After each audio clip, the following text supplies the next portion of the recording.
নমস্কার, আজকে আমি বানাবো পালক পনির। এটার জন্য জল দিয়েছি, নুন দিয়ে দিলাম। জলটা গরম হলে পালং শাকগুলো সিদ্ধ করে নেব। পালং শাকটা শুধু ডাঁটাগুলো ফেলে দিতে হবে, বেশি সিদ্ধ করতে হবে না, 1-2 মিনিট করলে হলো। তারপরে যে জলে বরফ দিয়ে রেখেছি, ঠান্ডা জলে ভিজিয়ে রাখতে হবে। নর্মাল জলে বরফ দিয়ে রেখেছি ফ্রিজ থেকে বের করে।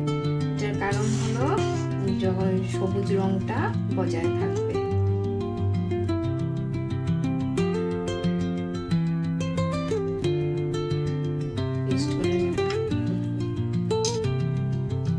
দুটো কাঁচা লঙ্কা দিয়ে মিক্সিতে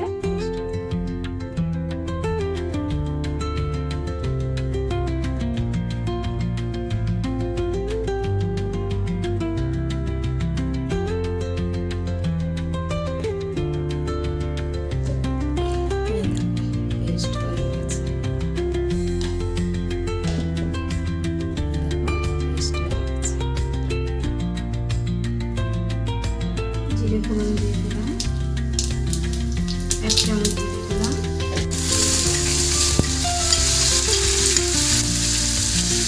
রসুন দিয়ে দেবো। পেঁয়াজ আমি একটা নিয়েছি আর রসুন 7-8টা কোয়া নিয়েছি। গ্রেভিটা আছে, গ্রেভিটা দিয়ে দেবো। একটু নুন দিয়ে দেবো।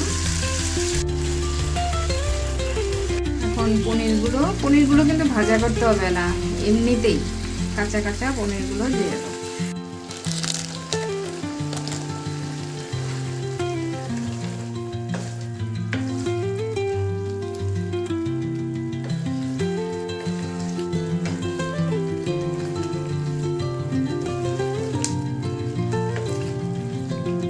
তরকারিটা খুব তাড়াতাড়ি হয়ে যায়, একদম সময় লাগে না, খুব মশলা টশলা এসব কিছু লাগে না।